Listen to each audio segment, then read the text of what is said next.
예수님을 만나셨나요? 이런 제목으로 함께 하나님의 말씀을 나누겠습니다.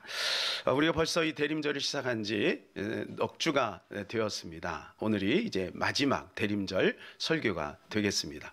우리가 대림절, 우리가 이 설교 시간에 계속해서 이 초를 우리가 보고 있어요. 그죠? 그래서 이 초의 색깔을 통해서 우리에게 가져다주는 의미가 무엇인지를 지금 살펴보고 있는 가운데 있습니다. 그래서 첫 번째 우리가 보라색을 살폈죠. 이것은 기다림. 두 번째는 연보라색. 이거는 뭐예요? 회개와 평화. 평화는 그냥 오는 게 아니고 회개해야 평화가 오는 것이다. 그 다음에 분홍색입니다. 이거는 사랑과 나눔. 사랑은 동사기 때문에 나눔에 수고가 있어야 된다. 자, 오늘은 클릭을 한번 탁 해주시면, 흰색입니다. 흰색. 그래서 흰색은 뭐예요? 만남과 교제입니다. 만남과 교제. 그래서 오늘은 이 만남에 대해서 함께 말씀을 나누려고 합니다. 우리는 이제 곧 성탄절을 맞이하게 됩니다. 이 성탄절을 우리가 맞이하면서 오늘 주제와 같이 예수님을 만나기를 우리는 기다리고 있는 거예요. 이 대림절을 왜 이렇게 넉 주에 걸쳐서 나눠가지고 이렇게 의미를 살펴보는 겁니까? 그것은 한 가지예요. 예수님과의 만남을 우리가 좀 진정성 있게 만나자는 거예요. 때가 되니까 성탄절이래. 분위기 보니까 성탄절이네. 이게 아니고 정말 예수님이 우리에게, 우리 인생에, 나에게 어떤 의미가 있는가. 그것을 한번 살펴보면서 그 예수님을 맞이하는, 성탄절을 맞이하는 우리의 마음이 좀 더 새로운 마음으로, 감격적인 마음으로 우리가 그날을 준비하고자 하는 것입니다. 왜 그토록 우리가 예수님을 기다리고 준비해야 될까요? 왜 준비해야 될까요? 이 만남은 여러분 도대체 어떤 만남인가요? 이 만남은 우리가 선택할 수 있는 만남인가요? 아니면 선택할 수 없는 만남인가요? 여러분 이런 질문 해보셨습니까? 예수님과의 만남은 내가 선택할 수 있는 만남입니까? 아니면 선택할 수 없는 만남입니까?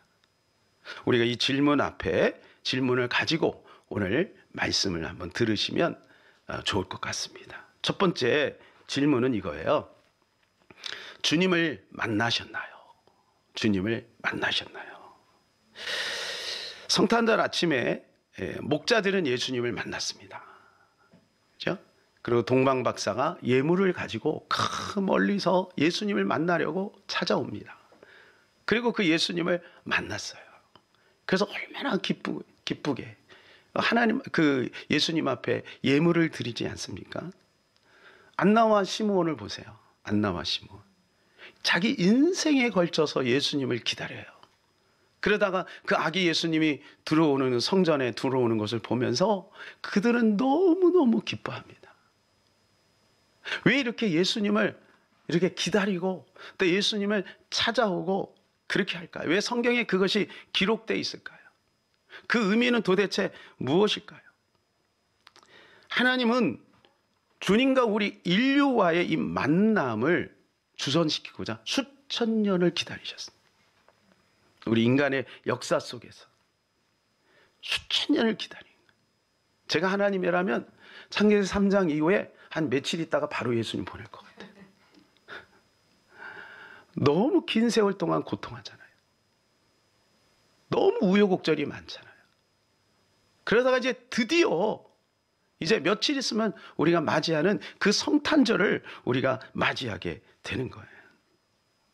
이 성탄절 예수님과 만남은 그냥 오다 가다가 만나는 어떤 그런 의미 없는 만남이 아니에요. 길거리에서 또 우리가 전철 안에서 오다가 만나는 그런 만남이 아니라는 거예요. 이 만남은 우리에게 반드시 필요한 만남이에요. 저는 어릴 때 성탄절날 교회 가면은요, 사탕 주고 과자 주니까 그래서 교회를 갔어요. 우리가 그런 의미로 성탄절을 맞이하는 것은 아니잖아요. 창조주가 인간의 몸을 입고 이 땅에 오셨다는 거예요. 이게 단순한 문제가 아니에요. 창조주가 여러분 인간의 그 그 배 안에 10달 동안 있었다는 거예요. 여러분, 이게 신비가 아니겠습니까? 예? 하늘에서요, 신선처럼 내려올 수도 있잖아요. 근데 우리 인간하고 똑같은 모습으로 이 땅에 오신 거예요. 만약 주님이 이 땅에 오지 않았다면 우리 인류는 어떻게 됐을까요? 죄 가운데, 여전히 죄 가운데 소망 없이, 이 죄를 해결할 수 있는 길이 없이 고통 속에서 살다가 영원한 사망 가운데 갈 수밖에 없는, 그러나 그 예수 그리스도가 우리 가운데 오심으로 말미암아 우리는 소망을 갖게 되었고 영생을 누리게 되었다는 거예요. 자, 그렇다면요, 우리가 이런 질문을 한번 해봐야 돼요. 나는 정말 주님을 만나는가? 여러분, 질문해 보세요. 여러분, 이 질문은요, 여러분 이렇게 질문할 때 여러분이 쉽게 아멘을 못할 거예요. 그냥 제가 여러분 주님 만나셨습니까? 그러면 아멘 그랬을 거예요. 근데 정말 주님을 만나셨습니까? 이렇게 질문하니까 우리는 쉽게 대답을 못해요. 내가 정말 주님을 만났나? 교리적으로는 만났죠, 그죠? 교리적으로 만났다고 이야기하죠. 여러분, 우리가 왜 이 질문을 해야 됩니까? 왜 질문을? 우리가 주님을 만났습니까? 라고 할 때 속 시원하게 예, 주님을 만났습니다, 이렇게 답변할 분도 있지만, 그러나 그렇지 못한 분도 있어요. 왜 그럴까? 왜? 그것은요, 사울이 바울이 되는 것처럼 어떤 그런 다이나믹한 경험을 통해서 주님을 만난다라고 하는 오해 때문에 그래요. 자, 우리 고린도전서 12장 3절 같이 한번 읽겠습니다. 그러므로 내가 너에게 알리노니 하나님의 영으로 말하는 자는 누구든지 예수를 저주할 자라 하지 아니하고 또 성령으로 아니하고는 누구든지 예수를 주시라 할 수 없느니라. 성령으로 아니하고는 예수를 주라고 말할 수 없다는 거예요. 자, 한번 생각해 보세요. 이제 우리 라엘이하고 오늘 주영이가 이따가 이제 유아 세례를 받습니다. 여러분, 이 과정을 보면 우리가 주님과의 만남을 이해하게 될 거예요. 라엘이와 주영이가 엄마 뱃속에 있을 때 이 아이들은 엄마와의 만남을 준비하고 있었습니까? 아니에요. 그냥 이렇게 지내는 거죠. 근데 엄마는 어때요? 이 아기들을 위해서 준비하는 거예요. 옷을 준비하고, 그네를 준비하고, 이유식을 준비하고, 기저귀도 준비하고, 또 여러 가지 많은 것을 준비하잖아요. 만남을 준비한 거예요. 여러분, 우리가 주님을 만나는 것도 똑같은 거예요. 우리는 주님을 만날 의도도 없고 생각도 없었어요. 근데 태어나 보니까 우리 부모님이 신앙생활 하는 거지. 어느 날 보니까 예수님이 나를 찾아온 거예요. 그래서 우리가 주님을 만난 거예요. 만남은 누가 준비했냐면 주님이 준비한 거예요. 그게 숙명처럼 다가왔고 우리는 그것을 믿음으로 선택하고 받아들인 거예요. 다 받아들이는 게 아니거든요. 아무리 얘기해도 뭔 말인지 못 알아듣는 사람이 많아요. 그런데 우리는 그 예수 그리스도를 마음으로 모신 거 아니겠어요? 여러분, 이게 얼마나 놀라운 은혜예요. 조엘의 간증을 보게 되면 조엘이 예수 그리스도를 영접하는데 30분을 망설였다고 하잖아요. 뭐 망설일 게 있어. 그냥 영접하면 되지. 30분을 망설인 거예요. 그리고 예수를 영접한 거예요. 우리가 주님을 만났다는 또 한 가지 증거가 있어요. 오늘 본문에 나오죠. 우리 8절부터 11절까지 한번 읽겠습니다. 그가 와서 죄에 대하여 의에 대하여 심판에 대하여 세상을 책망하시려. 죄에 대하여라 함은 그들이 나를 믿지 아니하며 의에 대하여라 함은 내가 아버지께로 가니 너희가 다시 나를 보지 못하며 심판에 대하여라 함은 이 세상 임금이 심판을 받았습니다. 성령이 오셔가지고 이것을 우리에게 알려주신다는 거예요. 자, 예수를 주라 시인한 것도 성령의 작용인 거예요. 근데 성령이 끊임없이 우리의 삶 속에서 이 세 가지를 끊임없이 우리 안에 생각하게 하시고 도전하시는 거예요. 그게 죄, 첫 번째가 죄예요, 죄. 예수 안 믿기 전에는요, 죄에 대해서 물론 우리 양심이 있기 때문에 가끔은 그게 발동을 하죠. 그런데 나의 피로에 의해서 죄를 그냥 져요. 그리고 가책이 없어요. 그냥 사는 거예요. 뭐 그렇지 뭐 인간이 이렇게 살아요. 근데 어때요? 예수 믿고 나서는 죄를 짓고 나면요, 힘들어요. 너무 힘들어요. 예.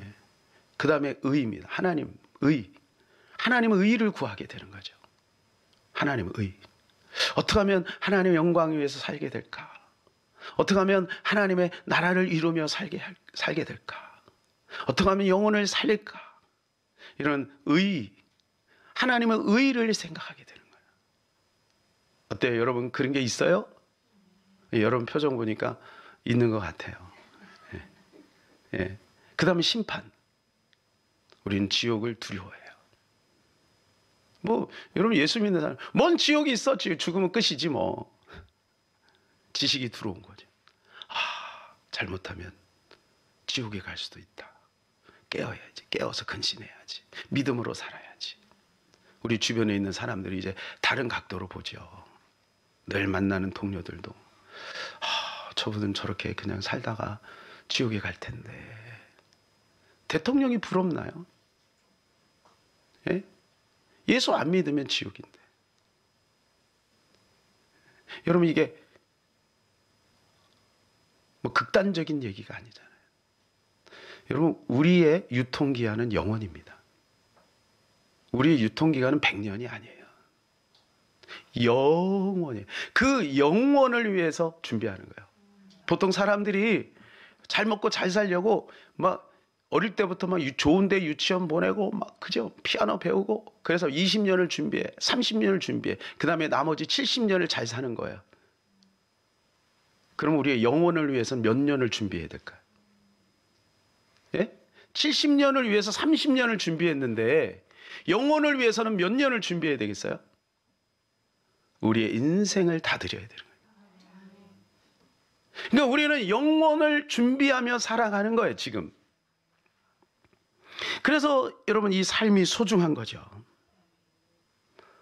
우리는 주님과 만난 거예요. 여러분 이제 믿어지세요? 우리 안에 그 증거가 끊임없이 있잖아요. 우리는 주님을 만났어요. 두 번째, 주님과 지속적인 만남을 잘 유지하고 있나요? 만남도 중요하지만 그 만남을 유지하는 것은 더 중요한 것 같아요. 소중한 친구를 만나는 것도 참 좋은 일이지만 그 우정을 계속 유지하는 것은 더 중요한 문제입니다. 오늘날 보세요. 여러분 잘 보세요. 요즘엔 결혼한 사람도 유지하기가 쉽지 않아요. 우리 예수님과 결혼했나요? 분명히 결혼했어요. 이혼하면 돼야 안 돼요? 예수님과 이혼하는 사람이 있다니까. 예? 예수님이 이혼할 생각이 없어요. 본인이 이혼하는 거예요, 본인이. 주님은 2000년 전에 이 땅에 오셨어요. 주님이 이 땅에 2000년 전에 오신 이유가 뭔가요? 한번 만나고 끝나는 게 아니라 영원히 하나가 되려고 하는 거예요. 영원히 하나가 되기를 원하는 거예요. 지금 이게 주님의 소원이에요. 주님은 오늘도 우리와 영원히 하나가 되기를 원하시는 거예요. 우리는 원래 하나님과 하나였습니다. 원래 하나님과 하나였어요. 그런데 여러분 이 만남을 깨트리는 존재가 있었다는 거예요. 여러분 기억하셔야 돼요. 지금도요. 이 만남을 주님과의 그 첫사랑을 다 산산이 깨버리려고 하는 의도와 그러한 것들이 있는 거예요. 누가 해요? 누가? 마귀가 그거 하고 있다고요. 마귀가. 창세기 3장에요. 우리가 알죠? 하나만 지키면 되는 거예요. 딱 하나. 근데 그 하나를 못 지켜요. 인간의 탐욕 때문에. 욕심 때문에. 주님과 이혼을 못 때문에 하냐면 이 탐욕과 욕심. 탐욕과 욕심 때문에 주님과 이혼하는 거예요. 예. 이걸 우리가 지켜야 되는 거죠. 우리 안에 그러한 것이 존재하고 있음을 인정하고 끊임없이 그것을 살펴보고 그것을 우리가 뜯어내고 고치고 수정해야 되는 겁니다. 마귀가 선악과를 따먹었나요? 강제적으로? 하와 입 벌려. 입 벌려. 그래갖고 선악과를 입에다가 넣은 게 아니에요. 하와가 스스로 따먹은 거예요. 하와가 스스로 따먹은 거예요. 마귀는 뭐 하는 거예요? 따먹더라 옆에서 사주한 거죠. 책임이 누구한테 있어요? 마귀한테 있는 게 아니에요. 원인 제공은 마귀한테 있지만 선택은 내가 한 거죠. 주님과 이혼도 마찬가지예요. 제가 아까 유럽 이야기를 했어요. 저는 유럽 자주 생각합니다. 한때는 여러분 국가가 기독교 국가였어요. 그런데 지금은 이슬람화 되고 있고요. 교회 안 나가는 사람이 대부분이에요. 교회 나가는 사람이 많지 않아요. 왜 그렇게 됐어요? 서서히 무너진 것. 조금씩 순간순간 탐욕과 욕심에 의한 결정. 그것 때문에 서서히 무너진 거예요. 이 원래 우리의 만남은요, 하나님께서 만날 때 신격과 인격의 만남입니다. 신격과 인격. 우리가 이 사랑과의 만남도 그렇잖아요. 필요에 의해서 만나면요 오래가지 못하잖아요. 그러나 인격과 인격이 만나면 그 만남은 오래가는 거예요. 여기엔 뭐가 필요하냐면 자발성이 필요한 겁니다. 우리 인간을 하나님의 로봇으로 만들지 않았어요. 지금 로봇 문화가, 로봇 산업이 굉장히 발전하잖아요. 그죠? 심지어는요, 이 로봇이 막 음식 배달도 하고, 이제 앞으로 보세요. 드론으로 음식 배달하는 날이 올 겁니다. 예. 드론으로 촥 오면서 전화가 오는 거지. 드론에서 드리리링. 예. 예. 여러분 이제 뭐냐면요, 이 수술도요, 그 정교한 수술도 로봇이 더 잘한대잖아요. 심지어는 상담까지 로봇이 다 해요. 왜 사람들이 로봇을 만들까요? 로봇은요, 지치는 것도 없어요. 피곤한 것도 없어요. 로봇은 지각도 안 해요. 예, 월차도 없어요. 프로그램화 돼서 그냥 시키는 대로 해요. 하나님은 우리를 그렇게 만든 게 아니에요. 그러니까 우리의 자발성이 얼마나 중요한지 몰라요. 우리 가지고 있는 자유의지가 얼마나 중요한지 몰라요. 이거 가지고 하나님을 대적하는 사람이 얼마나 많습니까? 이거 가지고 우리는 하나님을 찬양하는 것입니다. 그러니까 우리가 하나님의 자녀가 된 것이고 우리가 주님의 신부가 된 것이죠. 얼마나 영광스러운 자리에 있는 거예요. 사탄은요, 이 자발성을 깨트리는 거예요. 자발성을 이용하는 거예요. 그리고 선악과를 따먹게 해가지고 결국 어떻게 해요? 하나님 스스로 떠나게 만드는 거예요. 우리가 떠난 거지 하나님이 떠난 게 아닙니다. 그때부터 우리 인류는 고통과 아픔과 갈등과 전쟁과 죽음이 찾아온 거예요. 하지만 이 인류 속에서 그 에덴의 아픔이 끝나고 수천 년 지난 다음에 이 성탄의 기쁨을 주신 거예요. 이 성탄의 기쁨. 그러니까 이 성탄절이 무슨 행사나 하고 선물이나 주고받는 그 정도, 이웃사랑하는 그 정도가 아니라니까요. 이 성탄을 가서 알려야 되는 거예요. 예수님이 오셨다라고 알려야 되는 거예요. 이거 몰라서 죽어가는 사람이 얼마나 많아요. 이거 알려야 되는 거예요. 이 성탄절을 기점으로 예수님을 만났다면 이제는 그 만남을 유지해야 되는데, 이 만남을 유지하는 방법이 뭐냐 하면 오늘 본문에 나오는 것처럼 성령이신 것입니다. 그래서 우리가 성령을 인정해야 돼요. 성령을 환영해야 돼요. 성령님과 동행해야 돼요. 우리의 힘으로 이 만남을 유지할 수가 없어요. 우리의 결심 가지고 안 돼요. 끊임없이 성령님을 우리가 인정해야 돼요. 그래서 오늘 13절에 이렇게 말씀하시죠. 그러나 진리의 성령이 오시면 그가 너희를 모든 진리 가운데로 인도하시니 그가 스스로 말하지 않고 오직 들은 것을 말하며 장래일을 너희에게 알리시리라. 진리 가운데로 인도해 가신다는 거예요. 성령이. 잠언에도 3장 5절에 보면은 그를 인정하면, 성령을 인정하면 너희 가는 길을 지도해 주신다는 거예요. 지도해 주신다는 거예요. 우리는요, 한 번도 가보지 않은 길을 가는 겁니다. 우리가 생각할 땐 날마다 반복되는 삶 같지만 내일 일은 몰라요. 그런데 성령님이 날마다 인도하시는 거예요. 그 만남, 잘못된 만남을 끊어버린 거예요. 사탄의 만남을 끊어버린 거예요. 못된 사람과 만남을 끊어버리는 거예요.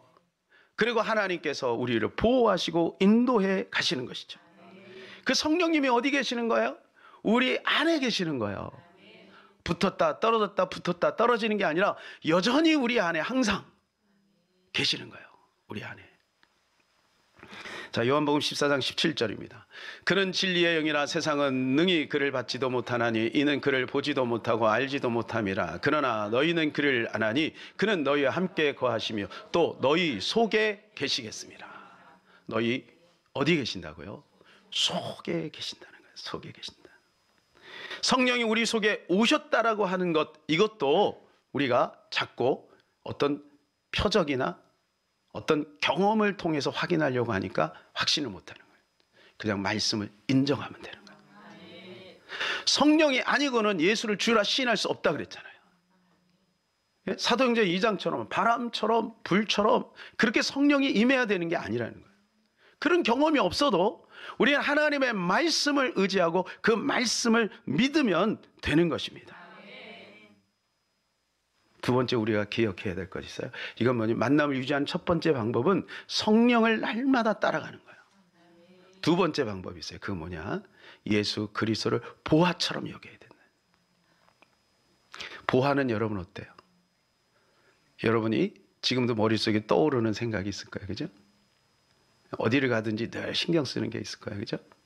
잘 모르겠거든. 아마 현금으로 1억을 찾아가지고 가방에 들고 다녀보세요. 경험이 없으시죠? 1억을 한번 찾아서 내일 한번 해보시라니까. 신경이 온전히 거기만 가 있는 거예요. 예수가 보화가 된다면 우리의 마음, 신경 그쪽으로 갑니다. 그런데 보화가 다른 데 있으면 예수님은 어떨 때는 보화고 어떨 때는 아니고. 제가 일본에서 전도를 했어요. 이제 일본의 그 전철역에서 전도를 막 합니다. 사람들에게 예수 믿으라고. 그러면 예수 믿겠다고 그래요. 근데 저는 예수 믿는다 그러니까 교회 올 줄 알았어요. 안 와요, 안 와. 나중에 들어보니까 그 사람들은 예수도 믿고 나팔꽃도 믿고 별신을 800만 귀신 때잖아. 그러니까 자기 집에서 믿고 있던 귀신 그리고 예수. 제가 깨달은 게 혹시 나도 그렇지 않나. 귀중한 것 수없이 많은 것들 중에서 예수님도 귀중한 존재. 이런 생각이 문득 들었어요. 사랑하는 여러분, 예수 그리스도는 유일한 보화인 줄로 믿습니다. 유일한 보화예요. 유일한 보화. 그래서 마태복음 13장에 보게 되면은 그 보화를 발견한 사람이 그 밭을 사죠. 밭을 사는데 어떻게 해요? 자기의 가지고 있는 모든 것을 팔아요. 우리가 오늘 하루를 살아갈 때, 1년을 살아갈 때 예수 그리스도를 내 마음에 모시고 그 예수 그리스도와 동행하는데 전력을 기울이는 거예요. 전력을. 여러분, 천국은 죽어서 가는 게 아니라 천국은 이 땅에서 누리다가 가는 것이 천국이에요.